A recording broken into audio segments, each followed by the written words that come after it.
ಈ ಘಟನೆ ತುಂಬ ದುಃಖ ತರುವಂಥ ಘಟನೆ. ಇಡೀ ಸ್ಟೇಟಲ್ಲಿ ಇವತ್ತು ಎಲ್ಲರೂ ನೋಡಿದ್ದಾರೆ. ತುಂಬ ಎಲ್ರಿಗೂ ದುಃಖ ತರುವಂಥ ವಿಷಯ. ನಾವು 4 ಕಡೆ ಹೋಗಿದ್ದೀವಿ.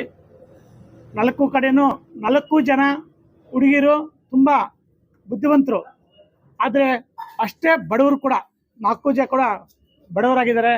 ನಮಗೆ ನೋಡೋಕ್ಕೆ ಕೂಡ ಆಗಲಿಲ್ಲ, ಅಲ್ಲಿ ನಿಂತ್ಕೊಂಡು ನೋಡೋಕ್ಕೆ ಕೂಡ, ಅವ್ರ ಮುಖ ನೋಡೋಕ್ಕೆ ಕೂಡ ಆಗಲಿಲ್ಲ. ಅಷ್ಟೊಂದು ದುಃಖ ಆಯಿತು. ಆ ಮನೆ ಫ್ಯಾಮಿಲಿಗಳಲ್ಲೇ ಅಷ್ಟೇ ಎಲ್ಲ ತುಂಬ ಬಡವರಿದ್ದಾರೆ. ಅದಕ್ಕೋಸ್ಕರ ನಾವು ನಮ್ಮ ತಾಲೂಕು ಕಾಂಗ್ರೆಸ್ ಪಕ್ಷದ ವತಿಯಿಂದ ತಲಾ ಒಂದೊಂದು ಮನೆಗೆ 50,000 ರೂಪಾಯಿನ ನಾನು ಈಗ ಘೋಷಣೆ ಮಾಡ್ತಾ ಇದ್ದೀನಿ. ಅದನ್ನು ಅವ್ರ ಮನೆಗೆ ತಲುಪಿಸ್ತೀವಿ. ನಾವು ನಮ್ಮ ಕಾಂಗ್ರೆಸ್ ಪಕ್ಷದಿಂದ ಮುಖಂಡರು ಹೋಗಿ ತಲುಪಿಸ್ತಾರೆ. ಮುಂದಿನ ದಿನಗಳಲ್ಲಿ ಇಂಥ ದುರ್ಘಟನೆಗಳು ನಡೀಬಾರ್ದು. ಅದಕ್ಕೆ ಸರ್ಕಾರವನ್ನು ಒಂದು ಕಾನೂನು ಕ್ರಮ ತಗೋಬೇಕು, ಮುಂಜಾಗ್ರತಾ ಕ್ರಮಗಳು ತಗೋಬೇಕು.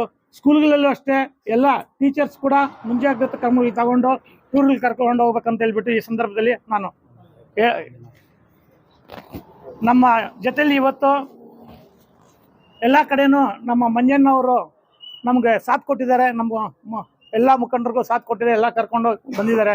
ನಮ್ಮ ಸೆಷನ್ ಇದ್ದರೂ ಕೂಡ ಅದು ಬಿಟ್ಟು ಬಂದಿದ್ದಾರೆ. ಅದಕ್ಕೋಸ್ಕರ ನಮ್ಮ ಮಂಜಣ್ಣವ್ರಿಗೆ ಈ ಸಂದರ್ಭದಲ್ಲಿ ಎಲ್ಲರ ಮುಖಾಂತರ ನಾನು ಥ್ಯಾಂಕ್ಸ್ ಮತ್ತು ಅಭಿನಂದನೆಗಳನ್ನು ಸಲ್ಲಿಸ್ತಾ ಇದ್ದೀನಿ.